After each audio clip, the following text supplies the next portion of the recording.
Puji nama Tuhan. Shalom jemaat dikasih Tuhan. Shalom. Shalom. Pagi hari ini kita bersyukur kepada Tuhan. Amin. Mari Bapak Ibu dikasih Tuhan, sebelum kita mulai ibadah kita satukan hati, kita mau berdoa. Kami bersyukur Tuhan pagi hari ini buat kebaikan-Mu dalam kehidupan kami Bapa. Kami sungguh bersyukur Tuhan atas kasih setia-Mu yang melimpah dalam kehidupan kami Tuhan. Tuhan, kami percaya Tuhan Yesus, Engkau akan mencurahkan Roh Kudus-Mu atas setiap kami Tuhan. Dan Roh Kudus-Mu yang akan menuntun kehidupan kami Bapa dalam setiap langkah kami Tuhan. Bapa, terima kasih buat pagi hari ini. Engkau membuktikan bahwa Engkau Allah yang hidup dan Engkau naik ke surga. Terima kasih Tuhan Yesus, terima kasih Roh Kudus. Biarlah setiap pujian kami Tuhan naikkan pagi-Mu pada pagi hari ini Tuhan Yesus. Dimuliakan nama-Mu Tuhan, ditinggikanlah Engkau atas setiap puji-pujian kami Tuhan Yesus. Setiap kami umat-Mu Tuhan datang dengan sendak, dengan kerendahan hati kami Tuhan. Kami menaikkan syukur kami. Terima kasih Bapa. Terpuji nama-Mu Tuhan pagi hari ini. Di dalam nama Yesus kami berdoa dan mengucap syukur. Haleluya. Amin. Berikan tepuk tangan buat Tuhan Yesus. Haleluya. Tuhan akan mencurahkan roh-Nya atas kehidupan kita. Amin. Haleluya. Mari kita sama-sama tepuk tangan jemaat yang di Tuhan, yang di rumah-rumah, bahkan dimanapun kita memuji Tuhan Yesus.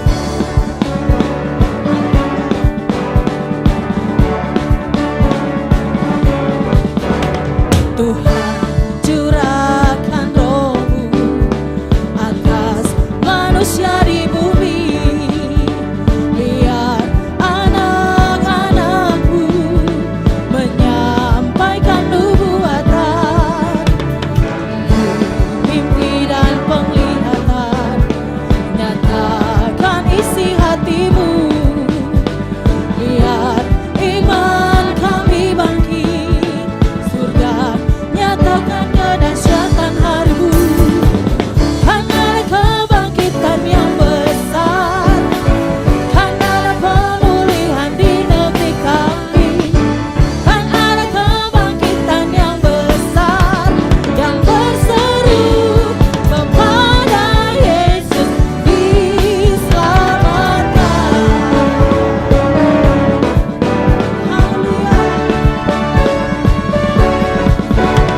Tuhan, curahkan Roh-Mu atas manusia di bumi. Biar anak-anak-Mu menyampaikan nubuatan, mimpi dan penglihatan, nyatakan isi hati-Mu. Biar iman kami bangkit, surga nyatakan kedahsyatan hari-Mu.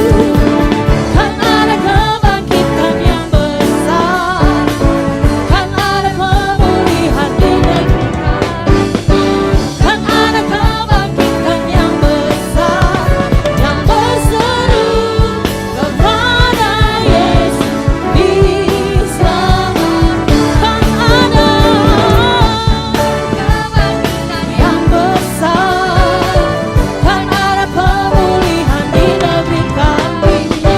Kan ada kebangkitan yang besar, yang berseru kepada Yesus diselamatkan. Tepuk tangan di atas kepala yuk.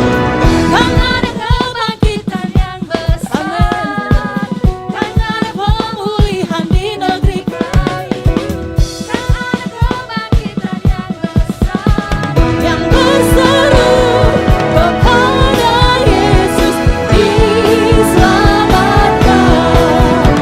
Yang berseru kepada Yesus diselamatkan. Yang berseru kepada Yesus diselamatkan.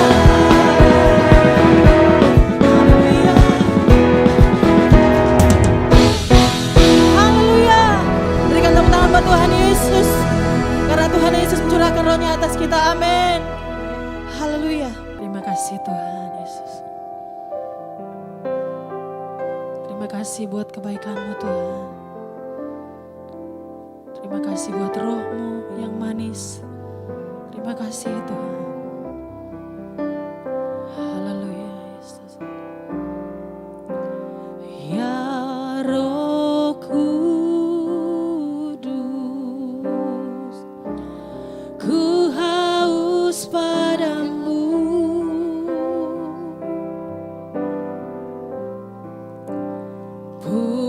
Puaskan sekarang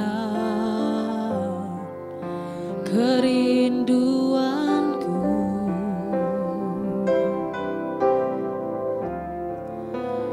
Ya Roh Kudus,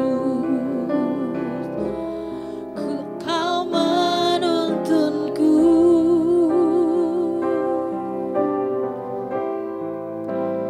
Pimpin langkahku, ku taat selalu. Nyatakan kemuliaan-Mu Tuhan. Nyatakan kemuliaan-Mu di tempat ini ya Tuhan. Allahku, beriku belas kasihan-Mu.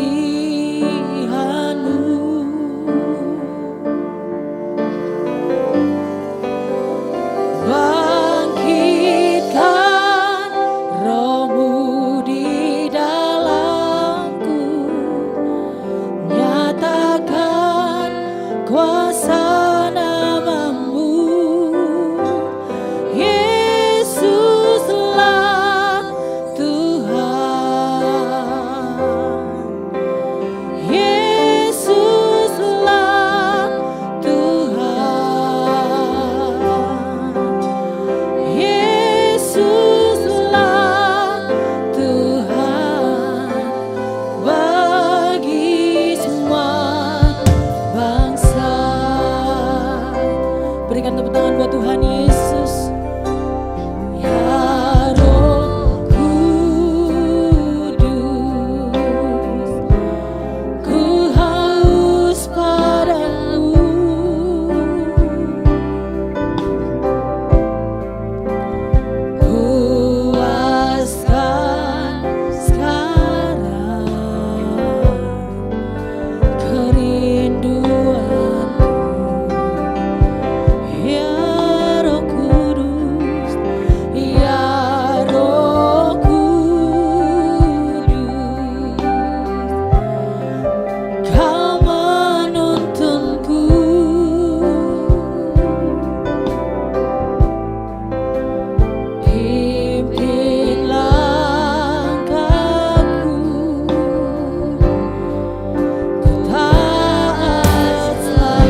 Biarlah bangkitkan roh kami ya Tuhan.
Baik jemaat yang kasih Tuhan, kita akan sama-sama mendeklarasikan arti Pentakosta ketiga. Tuhan Yesus memberkati. Pentakosta ketiga. 1. Pentakosta ketiga adalah pencurahan Roh Kudus yang dahsyat di zaman ini, melebihi yang terjadi di Azusa Street. 2. Pentakosta ketiga akan mengakibatkan penuaian jiwa yang terbesar dan yang terakhir sebelum Tuhan Yesus datang kembali. 3. Pentakosta ketiga akan membangkitkan generasi Yeremia, yaitu anak-anak muda yang dipenuhi Roh Kudus, cinta mati-matian kepada Tuhan Yesus, tidak kompromi terhadap dosa, dan akan bergerak untuk memenangkan jiwa. 4. Pentakosta ketiga lahir di Indonesia dan bergerak ke bangsa-bangsa. Gerakan ini dari timur ke barat dan akan kembali ke Yerusalem. 5. Pentakosta ketiga akan memberikan kuasa untuk menyelesaikan amanat agung, dan setelah itu Tuhan Yesus datang kembali.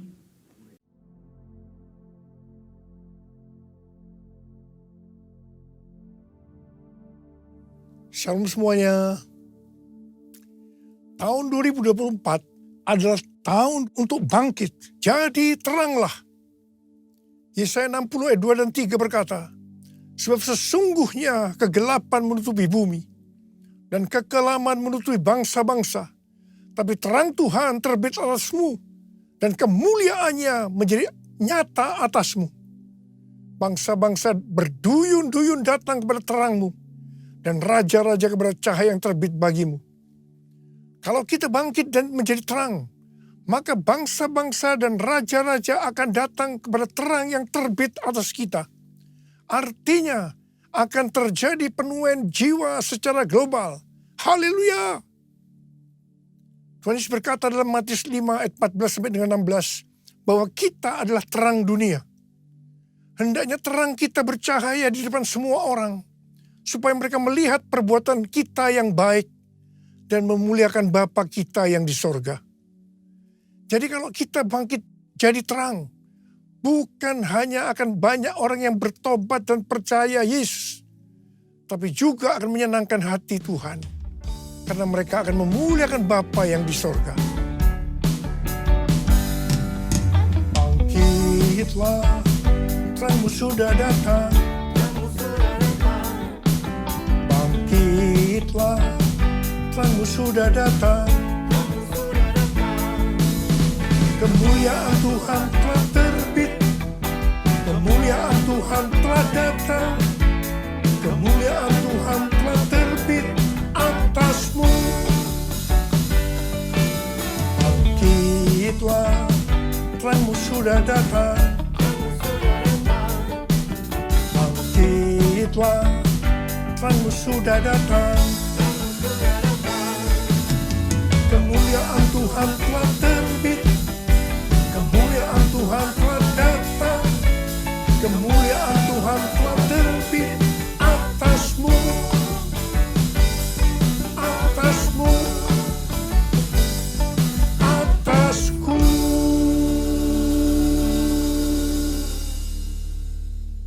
Bangkit dan jadi teranglah. Artinya kita harus menyelesaikan amanat agung. Tugas utama kita sebagai orang percaya adalah menyelesaikan amanat agung. Hal ini sesuai dengan perintah Tuhan Yesus dalam Matius 28 ayat 19 dan 20. Karena itu pergilah, jadikan semua bangsa muridku, dan baptislah mereka dalam nama Bapa dan Anak dan Roh Kudus. Dan ajarlah mereka melakukan segala sesuatu yang telah kuperintahkan kepadamu. Ketahuilah, aku menyertai kamu senantiasa sampai akhir zaman. Ketika Tuhan Yesus ditanya oleh murid-muridnya tanda kedatangannya dan tanda kesudahan dunia, maka sesuai dengan Matius 24 ayat 14, Tuhan Yesus mengatakan bahwa kalau Injil sudah diberitakan di seluruh dunia menjadi kesaksian bagi semua bangsa, atau dengan kata lain, kalau amanat agung sudah selesai, maka Tuhan Yesus akan datang kembali. Sesuai dengan yang dituliskan dalam Kisah Para Rasul mengenai proses penyelesaian amanat agung, maka di situ dituliskan hal-hal sebagai berikut. Yang pertama, Tuhan Yesus menargetkan penyelesaian amanat agung dimulai dari Yerusalem, kemudian Yudea dan Samaria, dan akhirnya sampai ke ujung bumi. Untuk itu, hal yang pertama dilakukan oleh Tuhan Yesus adalah Dia mencurahkan Roh Kudus untuk memberikan kuasa untuk menyelesaikan amanat agung, yaitu supaya mereka menjadi saksi Yesus. Murid-murid dipenuhi Roh Kudus, dibaptis Roh Kudus dengan tanda awal berbahasa roh. Setelah mereka dipenuhi Roh Kudus dengan tanda awal berbahasa roh, maka mereka diberi kuasa untuk melakukan tanda dan mujizat. Dan yang lebih penting lagi, cara hidup jemaat berubah. Perubahan cara hidup jemaat, yaitu pertama, mereka suka membaca Alkitab. Yang kedua, mereka suka berdoa. Yang ketiga, mereka hidup dalam unity. Yang keempat, mereka suka memberi. Yang kelima, mereka suka memuji Allah dan bergembira, tulus hati, atau hidup berintegritas. Dikatakan bahwa mereka disukai semua orang, dan tiap-tiap hari jumlah orang yang diselamatkan bertambah. Haleluya! Semua peristiwa ini terjadi di Yerusalem. Pertanyaannya, apakah amanat agung sudah selesai? Belum. Sebab harus ke Yudea, Samaria, dan sampai ke ujung bumi. Jadi proses berikutnya, targetnya adalah Yudea dan Samaria. Supaya mereka pergi ke Yudea dan Samaria, ternyata harus dengan aniaya. Karena mereka dianiaya, maka mereka harus lari dari Yerusalem ke Yudea dan Samaria sambil memberitakan Injil. Hanya para rasul saja yang tinggal di Yerusalem. Ternyata aniaya terhadap gereja itu diperlukan supaya mereka tidak hanya tinggal di comfort zone, tetapi harus pergi menjadikan semua bangsa murid Tuhan Yesus. Setelah dari Yerusalem, maka ke Yudea dan Samaria. Apakah amanat agung sudah selesai? Belum. Karena harus terus sampai ke ujung bumi. Untuk itu, Tuhan Yesus memberikan suatu paradigma yang baru dalam pelayanan. Selama ini pengertian tentang keselamatan itu hanya untuk orang Yahudi saja. Tetapi dari peristiwa Kornelius yang bukan orang Yahudi juga diselamatkan. Akhirnya mereka mengerti bahwa keselamatan bukan hanya untuk orang Yahudi saja, tapi untuk semua bangsa, termasuk bangsa Indonesia. Haleluya! Perlu digarisbawahi bahwa proses penyelesaian amanat agung yang dituliskan di kitab Kisah Para Rasul bukan hanya untuk waktu itu saja, tetapi pola proses penyelesaian amanat agung ini berlaku sampai dengan hari ini, sampai tahun 2033, bahkan sampai Tuhan Yesus datang kembali untuk kali yang kedua. Pencurahan Roh Kudus yang terjadi di kamar loteng sekitar 2000 tahun yang lalu disebut dengan Pentakosta pertama. Pentakosta pertama ini dahsyat, sebab dalam kurun waktu beberapa ratus tahun, sekitar 70% dari dunia yang dikenal waktu itu, yaitu yang berada di bawah pemerintahan Kekaisaran Romawi, menjadi Kristen. Wow. Pentakosta pertama ini dahsyat. Pertanyaannya, apakah amanat agung sudah selesai? Belum. Karena itu pada tahun 1906, Roh Kudus kembali dicurahkan di Azusa Street Revival. Hamba Tuhan berkulit hitam William Seymour dipakai Tuhan. Ini disebutkan dengan Pentakosta kedua. Pentakosta kedua ini dahsyat, sebab memunculkan gerakan Pentakosta dan karismatik. Sampai dengan saat ini, ada sekitar 700 juta orang yang diberdayakan Roh Kudus. Pentakosta kedua dahsyat. Pertanyaannya, apakah amanat agung sudah selesai? Belum. Karena itu hari-hari ini kembali Roh Kudus dicurahkan. Ini disebut Pentakosta ketiga. Pentakosta ketiga adalah pencurahan Roh Kudus yang dahsyat di zaman ini, melebihi yang terjadi di Azusa Street. Pentakosta ketiga akan mengakibatkan penuaian jiwa yang terbesar dan yang terakhir sebelum Tuhan Yesus datang kembali. Pentakosta ketiga akan membangkitkan generasi Yeremia, yaitu anak-anak muda yang dipenuhi Roh Kudus, cinta mati-matian kepada Tuhan Yesus, tidak kompromi terhadap dosa, dan akan bergerak untuk memenangkan banyak jiwa. Pentakosta ketiga lahir di Indonesia dan akan bergerak dari timur ke barat dan kembali ke Yerusalem. Pentakosta ketiga akan memberikan kuasa untuk menyelesaikan amanat agung. Dan setelah itu Tuhan Yesus datang kembali. Kita harus percaya dengan Pentakosta ketiga, maka amanat agung selesai. Bumi penuh kemuliaan.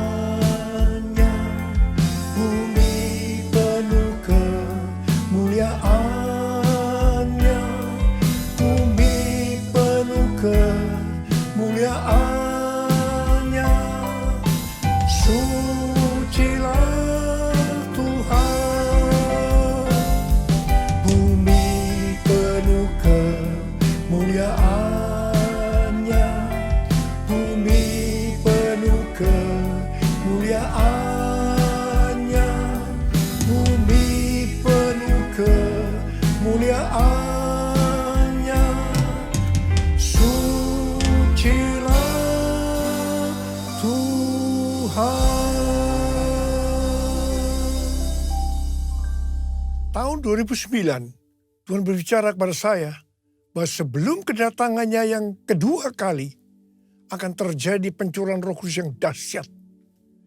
Tahun 2013 pada waktu konferensi Empower 21 Asia di SICC, Tuhan memberikan nama tentang pencurahan Roh Kudus ini dengan Pentakosta ketiga.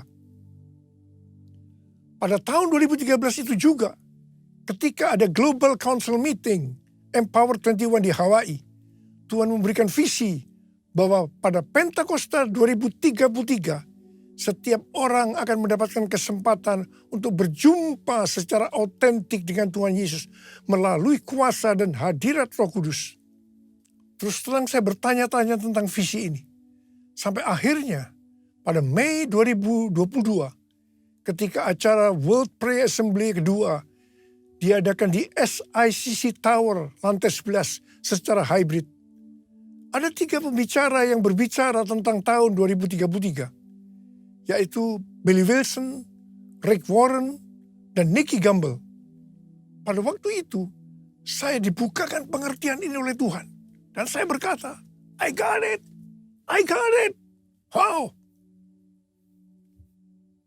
Bulan Juli 2022, waktu memulai renovasi Azusa Street Prayer Tower, di mana saat itu hadir Billy Wilson, Tim Hill, General Officers Church of God, saya bersaksi tentang hal ini. Saya percaya waktu itu kita bersama-sama berkata, I got it. Pada Juni 2023, Empower 21 Global mengadakan konferensi di Amsterdam yang temanya adalah Everyone, yang membicarakan tentang tahun 2033. Di akhir dari konferensi itu, Tuhan menyuruh saya untuk mengadakan Everyone Asia 2024, Reaching Every Person on Earth, pada tanggal 3 sampai dengan 5 Juli 2024 di SICC. Waktu di Amsterdam, kita para pemimpin berbicara tentang hal ini. Kita mengatakan bahwa konferensi ini merupakan trigger kebangunan rohani global, terutama untuk next generation. Tanggal 15 Maret 2024, saya diberikan pengertian oleh Tuhan bahwa kebangunan rohani yang terbesar dan yang terakhir sudah dimulai. Saya sangat bersuka cita ketika Tuhan berbicara tentang hal ini. Sebab momen ini yang sudah lama saya tunggu. Ternyata di tanggal 16 Maret 2024, saya mendapatkan konfirmasi pertama tentang hal ini. Di mana James W. Gold bernubuat bahwa sekarang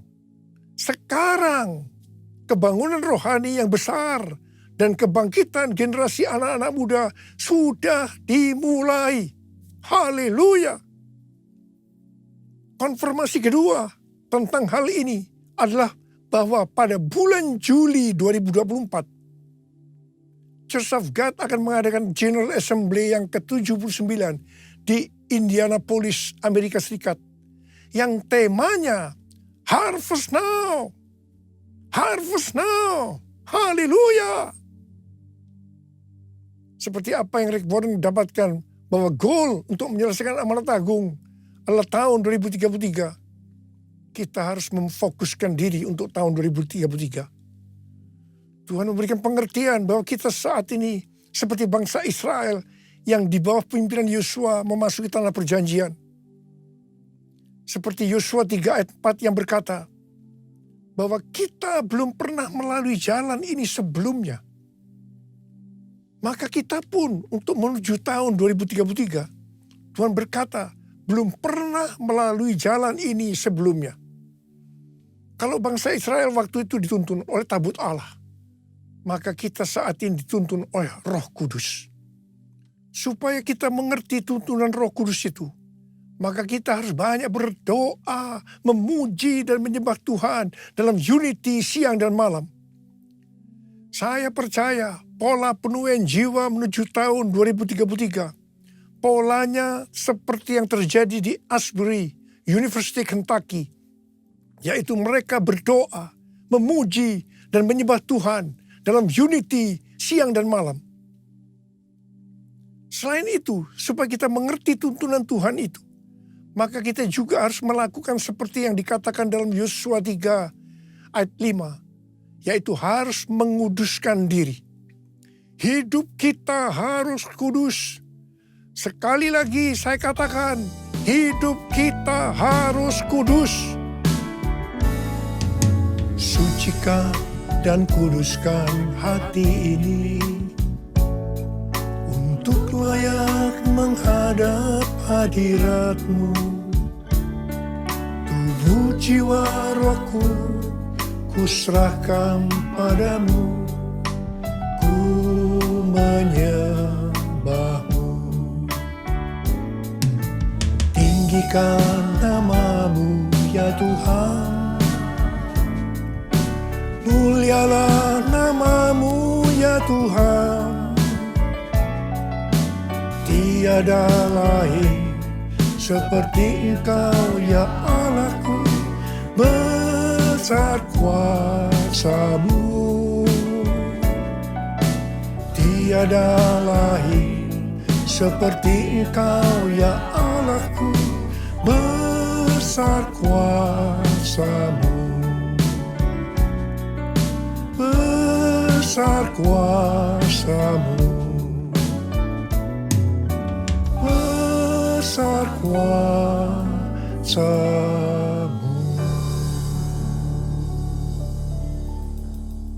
Pada akhir tahun 2023, Tuhan berbicara kepada saya melalui Maliakhi 3 ayat 1 sampai dengan 4. Lihat, aku menyuruh utusanku agar ia mempersiapkan jalan di hadapanku. Tiba-tiba Tuhan yang kamu cari itu akan datang ke baitnya. Utusan perjanjian yang kamu inginkan itu, sesungguhnya ia datang. Firman Tuhan semesta alam. Siapakah yang dapat tahan akan hari kedatangannya? Siapakah yang dapat tetap berdiri apabila ia menampakkan diri? Sebab ia seperti api pemurni logam dan seperti sabun penatu. Ia akan duduk seperti orang yang memurnikan dan menahirkan perak. Ia menahirkan orang Lewi, menyucikan mereka seperti emas dan perak, supaya mereka menjadi orang-orang yang mempersembahkan kurban kepada Tuhan dalam kebenaran.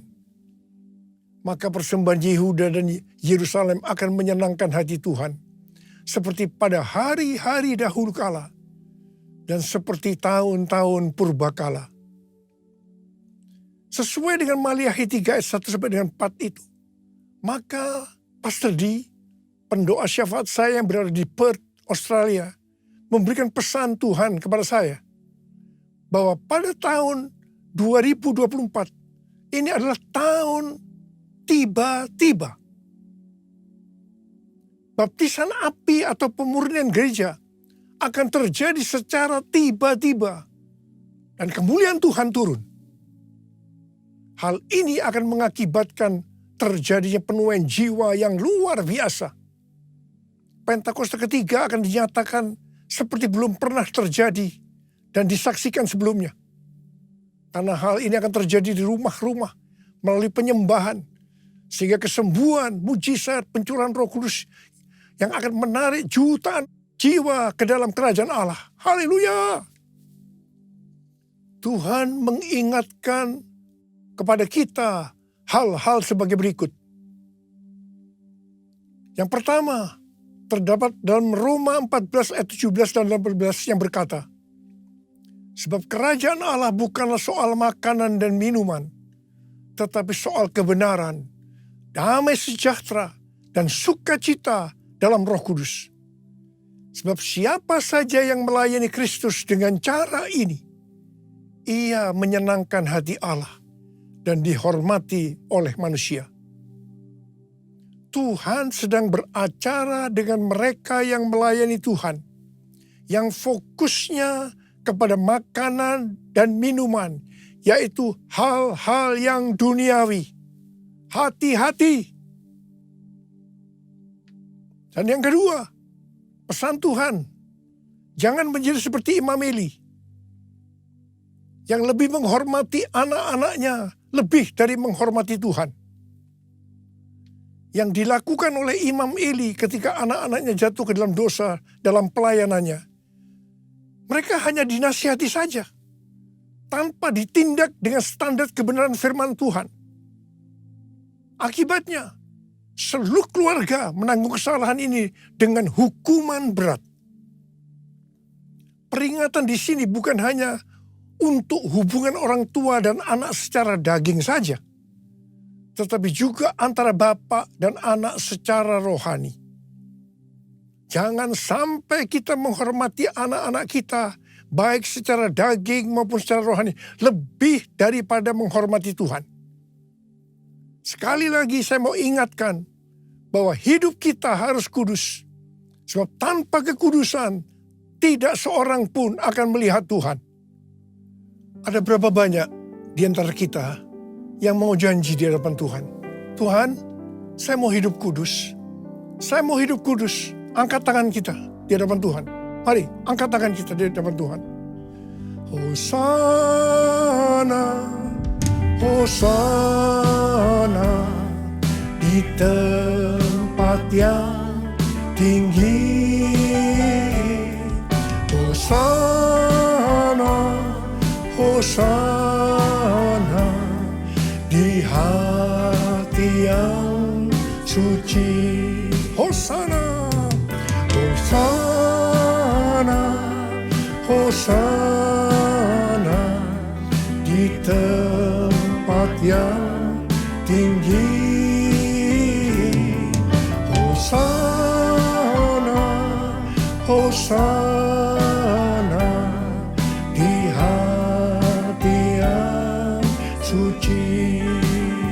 Uralaba sharalaba kanamara bara bara bara bara bara bara bara. Oh Tuhan, Kau melihat anak-anak-Mu yang sedang mengangkat tangan mereka. Kami semua berjanji ya Tuhan, kami semua berjanji. Kami mau hidup kudus. Kami mau hidup kudus. Curahkan pengurapan-Mu pada kami semua ya Tuhan. Curahkan pengurapan-Mu. Terima pengurapan Tuhan. Terima, terima, terima, terima, terima, terima, terima, terima, terima. Dalam nama Yesus. Dalam nama Yesus. Amin.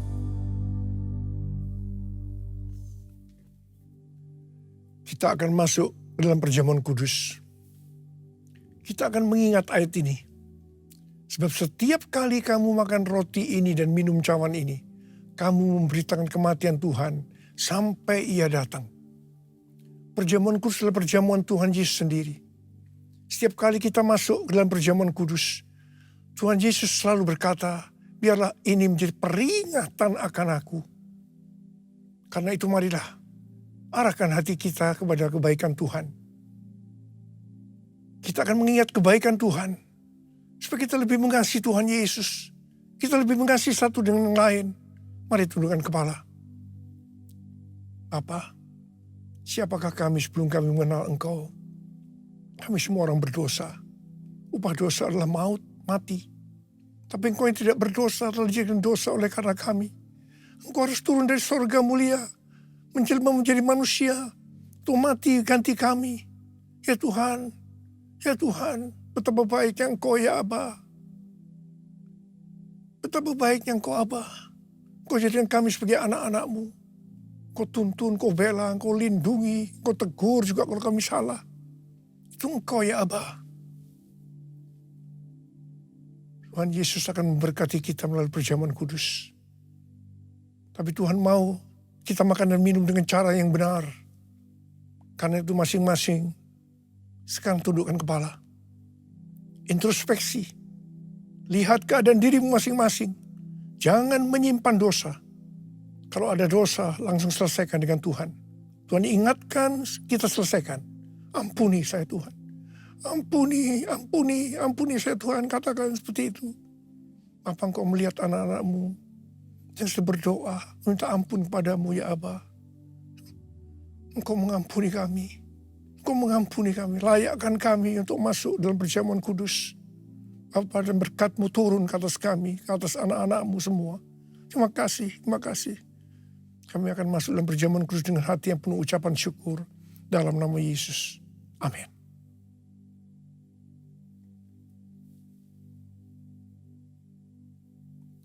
Sekarang mari angkat roti di tangan kanan kita tinggi-tinggi. Sebab apa yang telah kuteruskan kepadamu telah aku terima dari Tuhan. Yaitu bahwa Tuhan Yesus pada malam waktu Ia diserahkan mengambil roti. Dan sesudah itu Ia mengucap syukur atasnya. Ia memecah-mecahkannya dan berkata, inilah tubuhku yang diserahkan bagi kamu. Perbuatlah ini menjadi peringatan akan aku. Sudah dikasih Tuhan, bukankah roti yang kita pecah-pecahkan ini adalah persekutuan kita dengan tubuh Kristus. Mari kita makan dalam nama Yesus.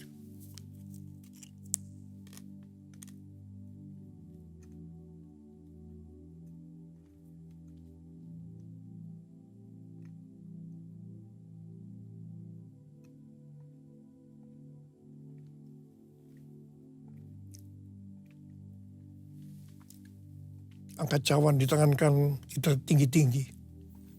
Demikian juga yang mengambil cawan sesudah makan lalu berkata, cawan ini adalah perjanjian baru yang dimeteraikan oleh darahku. Perbuatlah ini setiap kali kamu meminumnya menjadi peringatan akan aku. Dikasih Tuhan, bukankah cawan pengucapan syukur yang atasnya kita ucapkan syukur adalah persekutuan kita dengan darah Yesus. Mari kita minum dalam nama Yesus.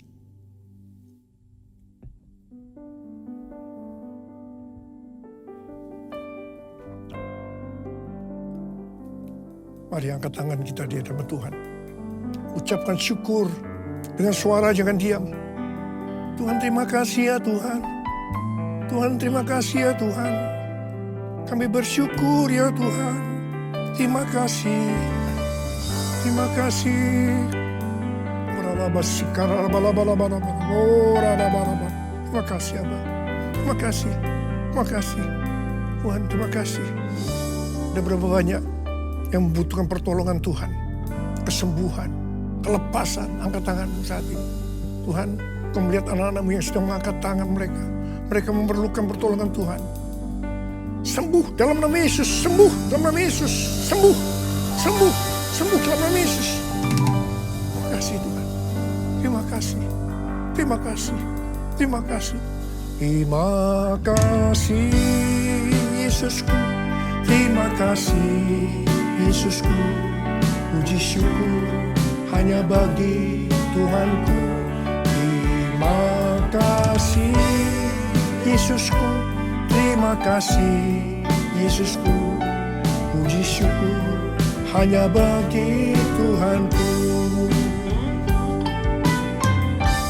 Terima kasih Yesusku, terima kasih Yesusku, puji syukur hanya bagi Tuhanku. Terima kasih Yesusku, terima kasih Yesusku, puji syukur hanya bagi Tuhanku. Puji syukur hanya bagi Tuhanku. Puji syukur hanya bagi Tuhanku.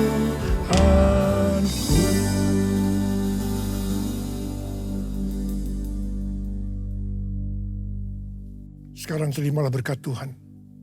Kasih karunia yang berlimpah-limpah daripada Allah Bapa dalam Anak yang tunggal Yesus Kristus. Persekutuan yang manis dengan Roh Kudus menyertai kita semua mulai hari ini sampai Tuhan Yesus datang menjemput kita di awan-awan dan bahkan sampai selama-lamanya. Yang percaya bersama-sama katakan amin.